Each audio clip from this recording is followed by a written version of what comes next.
नमस्कार दोस्तों, भाई कैसे हैं आप सभी लोग। उम्मीद है बहुत ही बढ़िया होंगे। हालांकि अभी ठंडी ज़्यादा पड़ रही है, ठीक है, तो वो जगह जगह पे डिपेंड करेगा। चलिए भाई, देखिए आपको सभी को बता चुका हूँ मैं लास्ट वीडियो में कि हमारी जो ग्रुप 2 एंड सब ग्रुप 4 की जो वैकेंसी है उसकी एग्ज़ाम डेट क्लियर हो चुकी है, ठीक है। यानी हमारे पास एग्ज़ाम की डेट है अभी, तो इसलिए उसको ध्यान में रखते हुए भाई आप कंटिन्यूसली पढ़ाई को भाई करते रहें और बीच में किसी प्रकार का कोई डिस्टरबेंस या गैप ना रखें भाई, ठीक है। क्योंकि अभी हमारे पास ज़्यादा समय नहीं है, जितना समय है उसका सही उपयोग करना है, सदुपयोग करना है भाई। पहले चलिए ठीक है, नहीं पढ़ पाए, किसी के साथ कोई भी रीज़न रहा, कोई भी कारण है भाई, लेकिन अभी सारे कारण जो भी आपके पास समस्याएं सबको साइड कर दीजिए।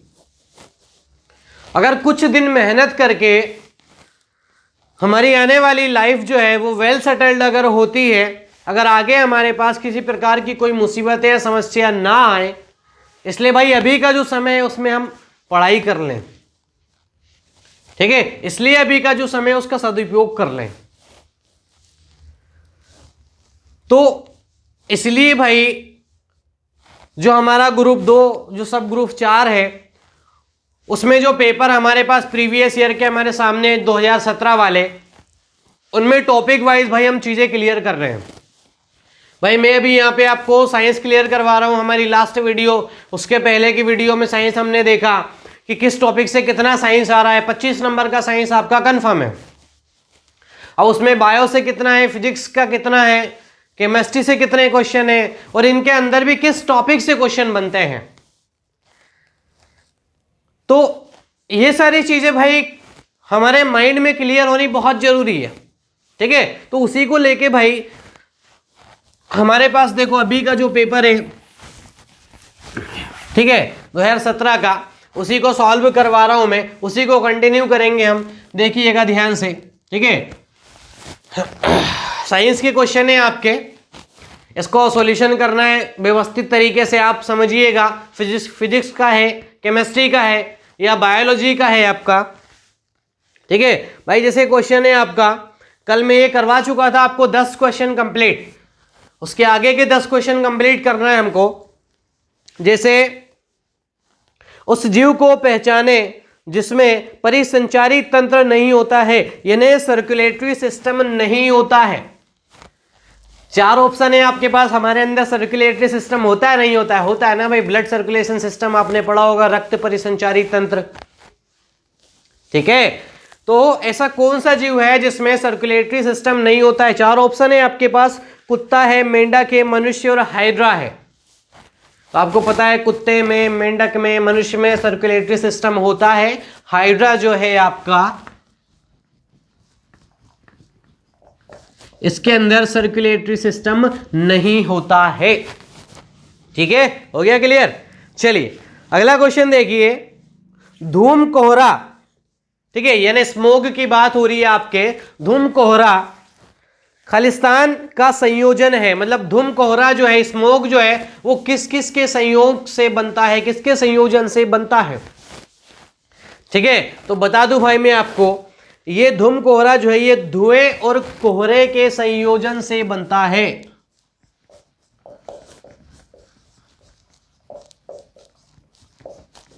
धुआं एंड कोहरा, ठीक है। आप कोहरा तो जानते हो भाई, आपको दिखा भी है, अभी ठंडी का समय आपको आसानी से दिख जाएगा। कोहरा और धुआं, कोहरा और धुआं का जब संयोजन होता है तो जो बनता है वो क्या कहलाता है? आपका स्मोग या धूम कोहरा, ठीक है। तो इस चीज को आप ध्यान रखिएगा। चलिए अगला क्वेश्चन देखें।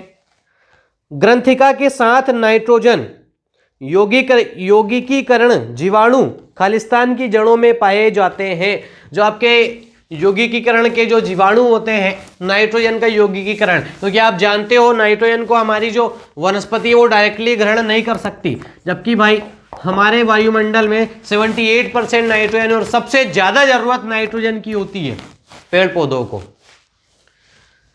उसके बाद भी नाइट्रोजन पेड़ पौधे डायरेक्टली ग्रहण नहीं कर सकते, क्योंकि नाइट्रोजन भाई 3 आबंध से जुड़ा हुआ होता है जिसको तोड़ना नामुमकिन है वनस्पति के लिए। ठीक है।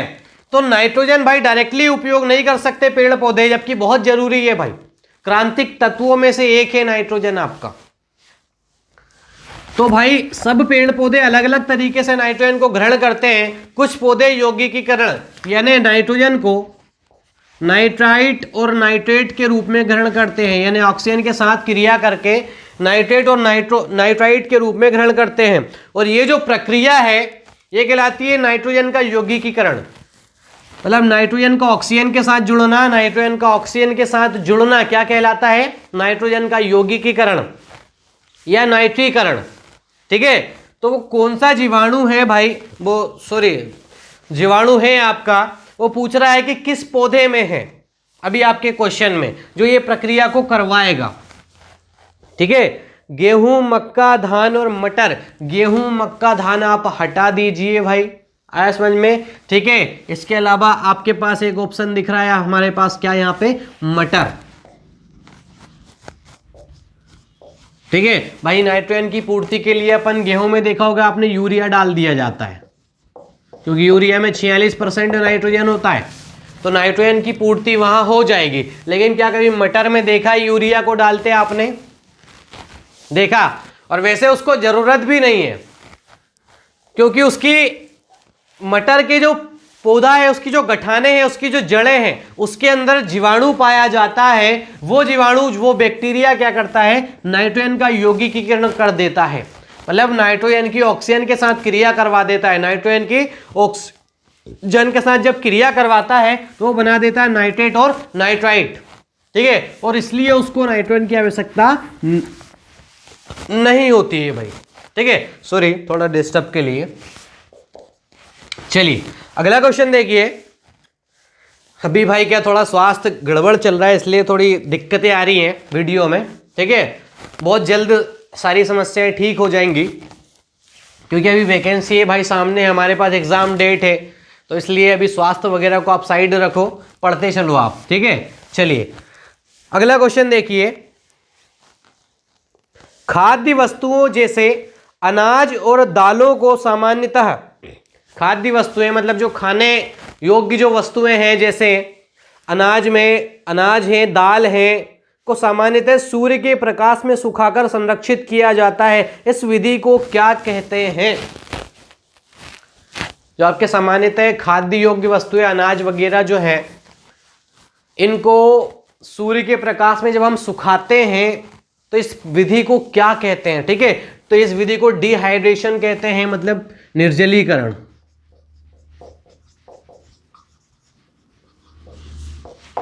ठीक है। डिहाइड्रेशन यानी आपका निर्जलीकरण, मतलब उसमें से जो जल है वो वाष्प के रूप में निकल जाएगी। भाई जब आप सूर्य के प्रकाश में रखोगे तो सूर्य से आने वाली जो प्रकाश किरणें, जो उष्मा है, जो उसकी एनर्जी है, वो क्या करेगी? ये जो आपकी वस्तुएं हैं खाने योग्य, इनमें जो जल है जिसके कारण भाई वो खराब हो सकता है, तो उसको क्या करते हैं भाई हम? निर्जलीकरण, डिहाइड्रेशन की प्रोसेस से उसको क्या करते हैं? वाष्पीकृत हो जाता है वो। ठीक है। वाष्प बन के निकल जाता है। ठीक है। तो ये विधि क्या कहलाती है आपकी? निर्जलीकरण। आ गया समझ में? चलिए नेक्स्ट क्वेश्चन देखिए। निम्न में किसमें घर्षण हानिकारक है? आपके पास 4 ऑप्शन है और उसमें पूछ रहा है कि घर्षण तो आपको पता है भाई, जब भी कोई दो सतह से आपस में टकराती है, ठीक है, तो वो क्या, उनके बीच में क्या उत्पन्न होता है भाई? घर्षण। आ गया समझ में? ठीक है। तो वो पूछ रहा है कि निम्न में किसमें घर्षण हानिकारक है? जैसे मशीन के चलते हुए हिस्सों में, भाई मशीनें हैं चल रही हैं और चलते चलते उनके पार्ट्स आपस में घिसड़ाने लगे, तो आपको पता है जब वो घिसेंगे आपस में तो आग लग जाएगी। ठीक है। तो स्वाभाविक है भाई इसमें तो हानिकारक है। सड़क पर चलना, भाई सड़क पर चलने में तो हानिकारक नहीं है, क्योंकि अगर घर्षण नहीं होगा, सतह चिकनी होगी तो आप फिसल जाओगे, चल नहीं पाओगे, तो वहां पे तो हानिकारक नहीं हुआ। वाहन को रोकने के लिए ब्रेक लगाना, ये भी हानिकारक नहीं है। ब्रेक नहीं लगाएगा तो सामने जाके किसी को ले मरोगे। ऐसा समझ में? मुंह हाथ सब बराबर, पता लगे ब्रेक लगाने गए, आगे आपके सामने पुलिया आ गई। ठीक है। पुलिया आ गई आपके सामने भाई, ठीक है, या कोई नाला या कोई नदी आ गई, ब्रेक लगाने गए, ब्रेक नहीं लगा, सीधे स्नान हो गया आपका। ठीक है ना। आप तो गए ही गए, साथ में आपकी बाइक वगैरह भी गई, स्नान हो गया, ठीक है, तो वहाँ भी हानिकारक नहीं है। हानिकारक सिर्फ कहाँ है भाई, मशीनों को चलते हुए हिस्सों में, वहाँ क्या है भाई, हानिकारक है। ठीक है भाई। चलिए अगला क्वेश्चन देखिए। हाइड्रोक्लोरिक अम्ल के साथ जिंक धातु की अभिक्रिया करने से क्या बनता है। ठीक है, देखो क्या पूछ रहा है वो, हाइड्रोक्लोरिक अम्ल कि जिंक धातु के साथ क्रिया करवाने से क्या बनता है। ठीक है, तो जिंक धातु क्या करेगी भाई, इसको रिप्लेस कर देगी यहां से हाइड्रोजन को, आगे समझ में। ठीक है, तो ये क्या बन जाएगा आपका ZnCl यानी जिंक क्लोराइड, और बाहर कौन सी गैस निकाल देंगे भाई, हाइड्रोजन गैस। ठीक है, ये हाइड्रोजन गैस आपका बाहर निकल गया और बन क्या गया आपका, जिंक क्लोराइड। आगे समझ में। तो जब भी हाइड्रोक्लोरिक अम्ल के साथ जिंक धातु अभिक्रिया करेगा तो क्या बनेगा, तो जिंक क्लोराइड और हाइड्रोजन गैस। थर्ड नंबर का ऑप्शन आपका बिल्कुल सही है। ठीक है ना भाई। चलिए, ये केमिकल रिएक्शंस वगैरह जो है केमिस्ट्री में है भाई, और आप इनको पढ़िएगा। ठीक है, डिस्प्लेसमेंट हो गया आपका, बहुत सारी प्रक्रिया है वहाँ पे, अपघटन की प्रक्रिया हो गई, ठीक है, संयोजन की प्रक्रिया हो गई। चलिए 18 क्वेश्चन चुनिए, 17वें नंबर का 16, ठीक है, सॉरी 17वां। क्या है 17 क्वेश्चन, गलत कथन चुनिए, मतलब आपको गलत कथन को चुनना है। अब कथन सुनिए, भूकंप के आशंका वाले क्षेत्रों की इमारतों में, ठीक है, यह आपसे बोला गया है कि भूकंप के आशंका वाले क्षेत्रों की इमारतों में, अब कथन सुनना, 4 ऑप्शन, ठीक है, सॉरी ये कथन हो गया, 4 ऑप्शन सुनना। मतलब ऐसे क्षेत्र जहां भूकंप आने की आशंकाएं हैं वहां की इमारतों में, ठीक है, बोलूं ऑप्शन, निर्माण में हल्की सामग्री प्रयोग की जानी चाहिए। अरे मरना थोड़ी है भाई, वैसे ही वहां पे आशंका है भाई हमको कि भूकंप आ सकता है, और वहां पे हल्की सामग्री उपयोग कर रहे हो तो आप तो झटके में ही मर जाओगे। ठीक है, निर्माण में भारी सामग्री प्रयोग, हाँ ये सही है भाई, इमारत के निर्माण में भारी सामग्री और मजबूत सामग्री का प्रयोग किया जाना चाहिए, ताकि हल्के फुल्के झटकों से भी कुछ नहीं हो भाई इमारत का। ठीक है ना, ये सही है सेकंड वाला। झटके झेलने के लिए उपयुक्त डिजाइन, भाई ऐसा तो हो ही नहीं सकता, ऐसे डिजाइन बना रहे हैं कि झटके झेल ले रही है डिजाइन। ठीक है, चलिए तो क्या याद रखोगे भाई, निर्माण में भारी सामग्री प्रयोग की जानी चाहिए। ठीक है भाई। चलिए 17वां, 18वें नंबर का क्वेश्चन देखिए।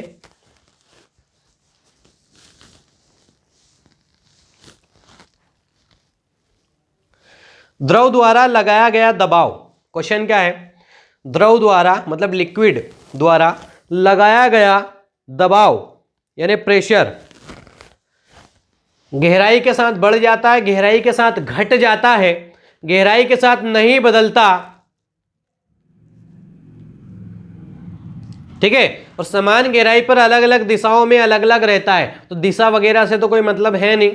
द्रव द्वारा लगाया गया दबाव यानी लिक्विड द्वारा लगाया गया प्रेशर गहराई के साथ, ठीक है, तो ये गहराई के साथ बढ़ता है, समझिएगा।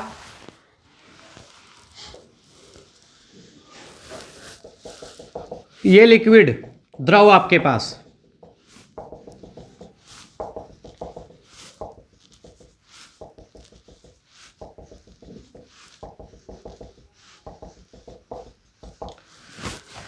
ठीक है। अब देखिए गहराई के साथ द्रव द्वारा लगाया गया दबाव क्या होगा, जैसे मान लो यहां पे कोई वस्तु है, अब ये वस्तु के ऊपर दाब कितना लग रहा है भाई, इतना इतना, ये इतना पानी, ये वस्तु के ऊपर जो पानी है ये वाला, ये क्या लगाएगा इसके ऊपर दबाव, आगे समझ में। ठीक है, अब यही वस्तु को अपन ने यहां ले गए, ये चित्र 1, ये आपका चित्र 2। अब ये वस्तु को आपने नीचे लाया तो अब इस वस्तु के ऊपर इतना जल दबाव लगाएगा। देखो भाई यहां पे इतना जल दबाव लगा रहा है और यहां पे आपका इतना सारा पानी दबाव लगाएगा, तो ज्यादा दबाव भाई यहां लगेगा चित्र 2 में। और अगर यही वस्तु को अगर मैं नीचे लेके आ जाऊं नीतल पे, तो अब देखो इतना सारा पानी, यानी इस वस्तु के ऊपर जितना भी पानी है वो पूरा पानी दबाव लगाएगा। 3 चित्र हैं आपके पास, ये पहला, ये दूसरा, ये तीसरा। सबसे ज्यादा दबाव आप खुद बता दो कि भाई यहां पे लगेगा, इसके ऊपर देखो कितना पानी है। मतलब आप गहराई को बढ़ाते जा रहे हो तो दबाव भी क्या हो रहा है, बढ़ता जा रहा है। तो किसी भी लिक्विड के द्वारा गहराई के बढ़ने के साथ साथ उस पर प्रेशर भी क्या होगा, बढ़ते जाएगा। किसी भी वस्तु के ऊपर प्रेशर क्या होगा, बढ़ते जाएगा। ठीक है, तो गहराई के साथ क्या होगा भाई, दबाव बढ़ता है। ठीक है भाई, चलिए 19वां क्वेश्चन देखिए।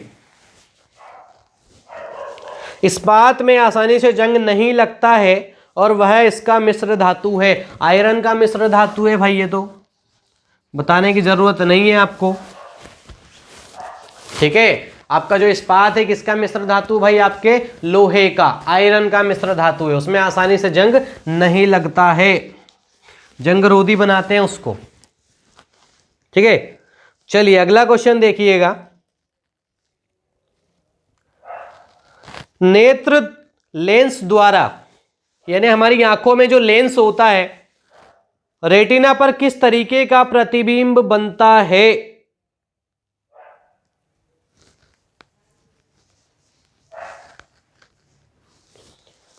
ऑब्जेक्टिव सुने, सीधी और वस्तु के आकार का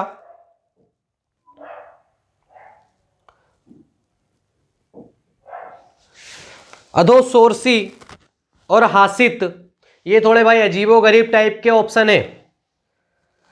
सीधी और हासित, अधोसोर्सी और आवर्धित, तो आंसर आएगा इसका अधोसोर्सी और हासित।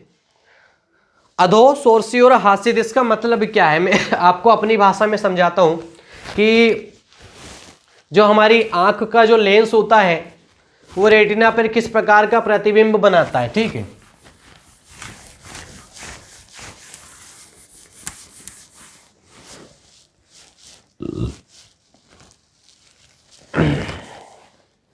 ये आपकी रेटिना,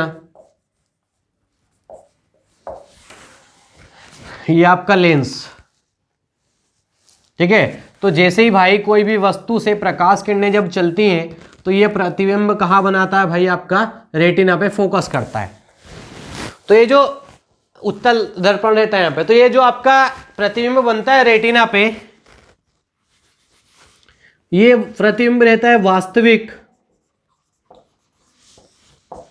आकार में छोटा और बनता है उल्टा। अब वास्तविक तो हमको समझ में आ गया भाई, आप जब भी किसी चीज को देखोगे तो वो तो ओरिजिनली दिखेगी ना, आपको नकली तो दिखेगी नहीं भाई। अभी आपको बोर्ड देख रहे हो आप, ठीक है, तो आपकी आंख पे जो प्रतिबिंब बनेगा इसका वो ओरिजिनली बनेगा, कोई नकली तो बनेगा नहीं, छोटा बनेगा। इतना बड़ा बोर्ड, इतना बड़ा प्रतिबिंब थोड़ी ना बन जाएगा। ठीक है, और तीसरा क्या है, उल्टा बनेगा। अब आप सोचोगे कि सर ये उल्टा बन रहा है तो हमको सीधा क्यों दिख रहा है, तो ये उल्टे प्रतिबिंब को हमारा मस्तिष्क सीधा करके पढ़ता है। प्रतिबिंब तो आपका उल्टा ही बनता है, लेकिन हमारा जो मस्तिष्क है इस प्रतिबिंब को सीधा करके पढ़ता है। ठीक है भाई, आ गया समझ में। चलिए, उम्मीद है भाई आपको अच्छे से समझ में आया होगा। अगर समझ में नहीं आया तो आप कमेंट करिए, बताइए कि सर ये समझ में नहीं आया, क्या डाउट है भाई आपके मन में किसी भी विषय को लेके। साइंस छोड़ो, आप जीएस में भी कोई दिक्कत है तो भाई बेशक आप कमेंट करके पूछिए। आप पूछोगे बेशक भाई हम यहाँ किस लिए हैं, आपको बताने के लिए ही है।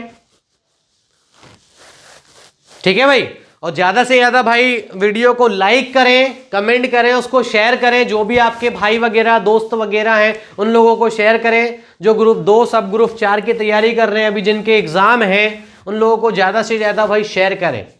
ठीक है, चलिए मिलते हैं आपसे अगली वीडियो में। धन्यवाद।